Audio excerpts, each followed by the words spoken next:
sens souvent fatiguée mentalement, dépassée, ou alors t'as du mal à être productive. T'es pas faible, c'est juste que sans t'en rendre compte, t'as pris des habitudes qui nuisent vraiment à ta santé mentale. Reste bien jusqu'à la fin parce que certaines habitudes que je vais te donner peuvent paraître innocentes, mais elles te bouffent littéralement de l'intérieur. Bonjour, comment ça va vous? Moi ça va super. Aujourd'hui le retour des vidéos face cam, ça fait longtemps que j'en ai pas fait parce que de base c'est un peu le genre de vidéo que je faisais au début. Là j'étais plus partie sur les vlogs parce que je trouvais que c'était plus en accord avec le mood du moment. Comme tu l'as vu dans l'intro, on va parler des habitudes qui détruisent ta santé mentale. Des choses qui peuvent te paraître très anodines mais qui sur le long terme peuvent impacter ta santé mentale, ta santé physique aussi, impacter ta motivation, impacter ton énergie. Si t'aimes le contenu authentique, t'aimes qu'on discute ensemble, qu'on ait des discussions profondes, vraiment je te conseille de t'abonner.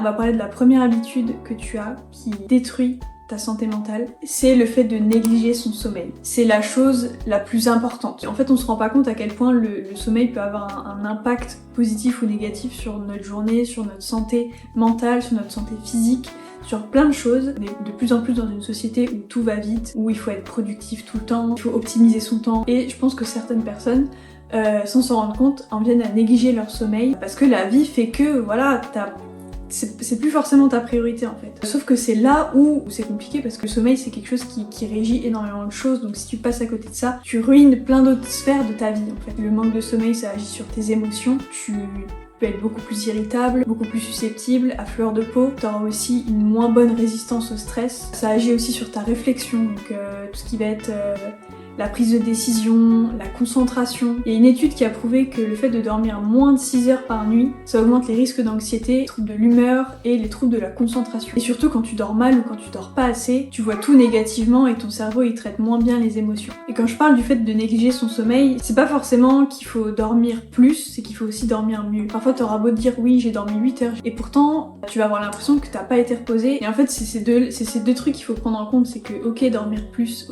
c'est bien, mais il faut aussi que la qualité du sommeil soit là. Ce qu'il y a de mieux à faire et ce que j'ai mis en place, je dis pas que c'est la solution à tout, mais moi j'ai mis ça en place et ça m'aide quand même à avoir une meilleure qualité de sommeil et à dormir plus facilement et tout ça, c'est d'avoir une routine du soir. Par exemple, j'essaye de m'endormir et de me lever aux mêmes heures pour toujours avoir le même rythme, pour donner l'habitude à ton cerveau que c'est à ce moment-là que tu vas t'endormir, donc à ce moment-là que ton corps va ralentir et que du coup le matin ce sera beaucoup plus facile pour toi de te lever si t'es quelqu'un qui est pas du matin comme moi. Tout deviendra de plus en plus naturel et la deuxième chose c'est d'arrêter les écrans. Ça malheureusement c'est quelque chose qu'on a toujours à portée de main, le téléphone, mais je pense que c'est le truc qui fait que on arrive peut-être moins bien à s'endormir, qu'on a une mauvaise qualité de sommeil. Alors que si tu enlevais ce paramètre et que tu essayais d'arrêter les écrans à entre une demi-heure et 1 heure avant que tu t'endormes, parce qu'en fait ton cerveau il aura eu le temps de ralentir en fait. Alors que quand t'as ton téléphone encore le soir et que juste après tu l'éteins et tu vas t'endormir, ton cerveau il est encore hyper stimulé par tout ce que t'as vu, par l'écran, par le contenu que t'as visionné, par le fait de scroller, de voir une surcharge de contenu et d'informations. Il mettra beaucoup plus de temps à ralentir. Et forcément ça va altérer la qualité de ton sommeil, tu vas mettre plus de temps à t'endormir, du coup ça va impacter ton réveil, tu vas te lever plus tard, tu vas te lever en moins bonne forme, enfin bref, tout ça c'est des trucs hyper bêtes mais qui peuvent sur le long terme faire en sorte que tu dormes mieux, que tu sois moins fatigué. Et c'est aussi hyper important de mettre ça en place juste pour être plus épanoui en fait au quotidien, déjà de base. La deuxième habitude qu'on fait tous, c'est scroller à longueur de journée. C'est un peu le mal de notre génération, je pense. On a besoin de cette stimulation en fait, et on est de plus en plus accro à ça. Et quelque part là où c'est encore un problème de notre génération, c'est qu'on est beaucoup moins concentré. Genre on a beaucoup plus de mal à se concentrer, on a mal à retenir notre attention sur quelque chose. Les réseaux sociaux en général ont un gros impact sur notre concentration et notre niveau d'attention. Si on regarde bien, en fait on n'a plus la patience de regarder du contenu si ça nous intéresse pas directement.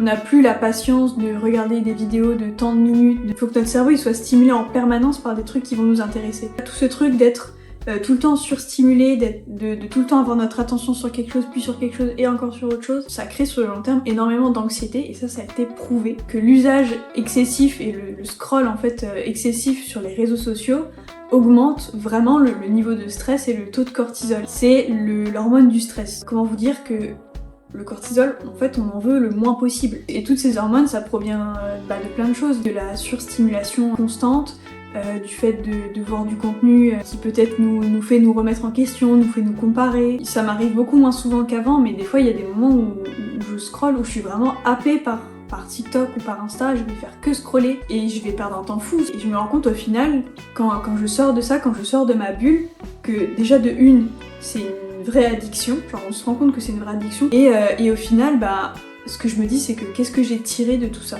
Alors qu'est-ce que j'en retiens? Qu'est-ce que ça m'a apporté dans ma journée? Et la plupart du temps, bah, c'est absolument rien. Ça m'a rien apporté en fait.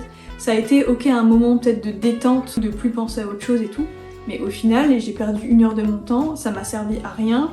J'ai rien appris, un petit truc à mettre en place qui je pense pourrait aider, c'est de se dire à chaque fois qu'on scrolle et qu'on a fini, de se dire combien de temps ça a duré et qu'est-ce que ça m'a apporté au final, et qu'est-ce que j'ai tiré de cette session de scroll. Après, il peut y avoir des raisons de scroller, ça peut être professionnel. Moi par exemple, par rapport à mon métier, oui, je scrolle beaucoup sur mon téléphone, mais c'est dans le cadre du travail et j'essaye de pas pousser le truc et de me faire happer par d'autres contenus qui sont pas forcément liés au travail, même si c'est hyper compliqué et des fois je me perds. Pose-toi peut-être ces questions-là, ça peut peut-être t'aider à réfléchir sur tout ça et à faire autre chose pour éviter de scroller. Tu peux faire des activités manuelles, par exemple le crochet, le scrapbooking, il y a plein de trucs, dessiner, les jeux de société, tu peux faire des jeux genre des mots fléchés, moi j'aime trop ça. Je te dis pas de pas scroller, enfin dire on est dans un monde aujourd'hui où tout le monde le fait, où c'est un peu la norme et c'est un peu voilà, donc y a pas de truc en mode arrête de scroller. Le fait d'être toujours comme ça sur les réseaux sociaux et d'avoir toujours ces images là, c'est pas forcément bien sur le long terme, mais ça veut pas dire que t'as plus le droit de le faire. La troisième habitude qui peut nuire à ta santé mentale, c'est ton alimentation. On pourrait croire que l'alimentation n'a pas de lien avec la santé mentale, avec le cerveau. En vrai, c'est complètement lié. L'alimentation, c'est comme le sommeil, c'est les trucs de base qui vont avoir un impact sur tout ton corps, en fait, sur le long terme. On se rend pas compte à quel point ça a un impact sur notre santé mentale, sur bien évidemment la santé physique, ton niveau d'énergie, ton humeur, ta concentration. Je te dis pas de faire des régimes, de faire des trucs de fou, de plus manger de sucre, ne plus manger de machin, pas du tout.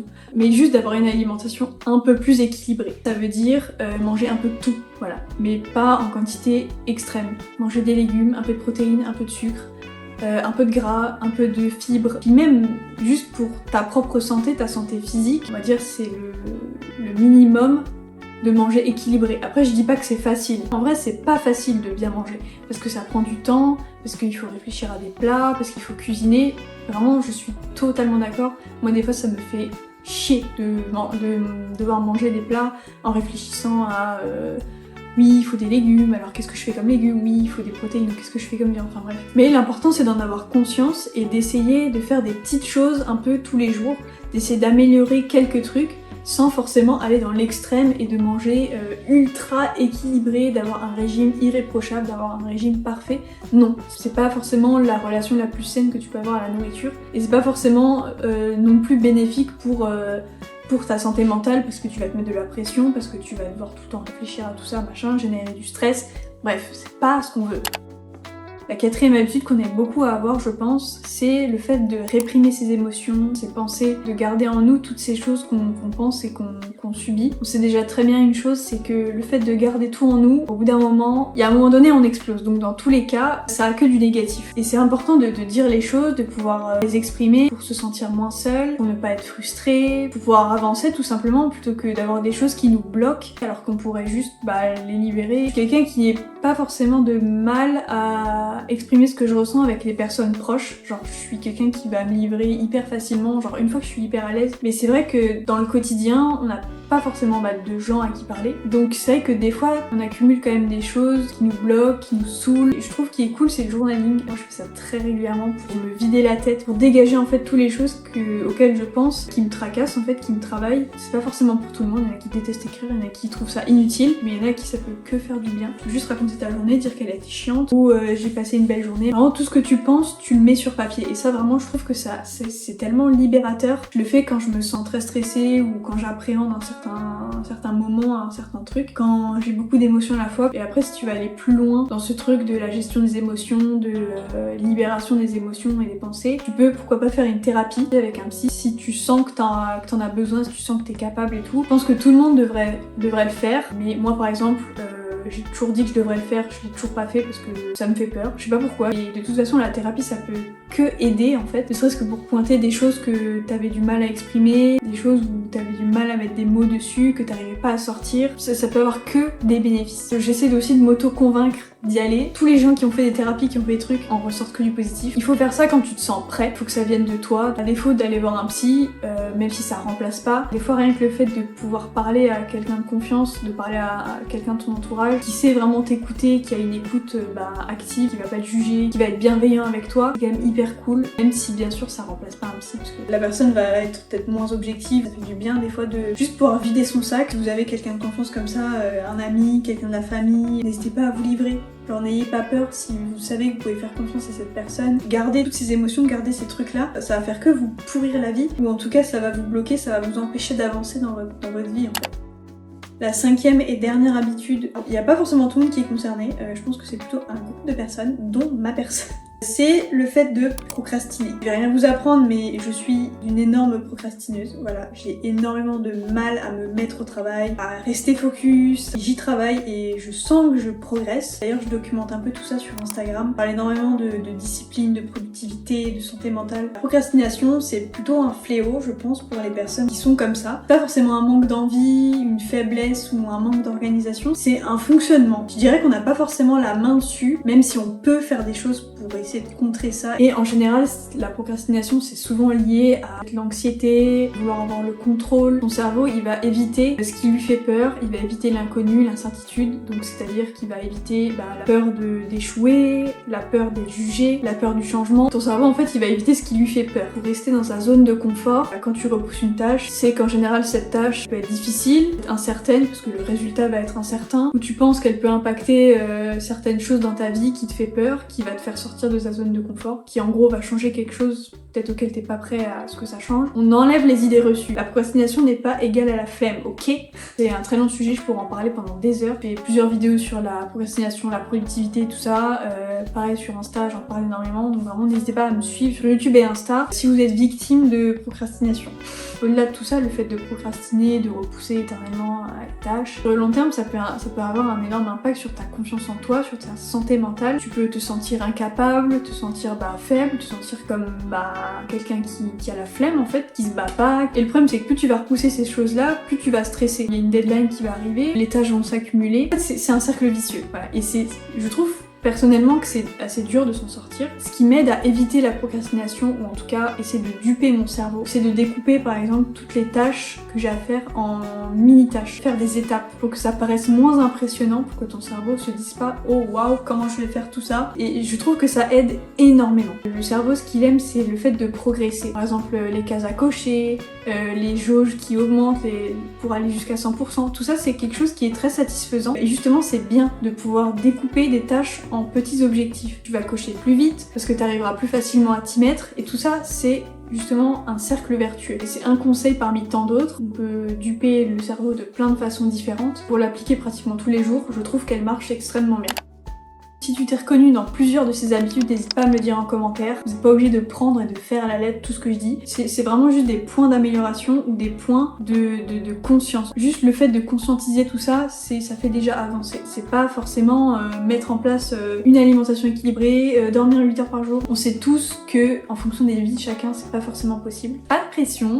Faites comme vous le sentez. J'espère que cette vidéo vous aura plu, que vous aurez appris des choses. Si c'est le cas, n'hésitez pas à liker, à vous abonner et à activer la cloche pour ne louper aucune de mes autres vidéos. Ça me ferait extrêmement plaisir. C'est gratuit pour vous et pour moi, c'est énorme. Mon but, c'est de créer une petite safe space sur YouTube où on discute de plein de sujets différents. Et sur ce, moi je vous dis à vendredi prochain pour une nouvelle vidéo. Bisous les gars!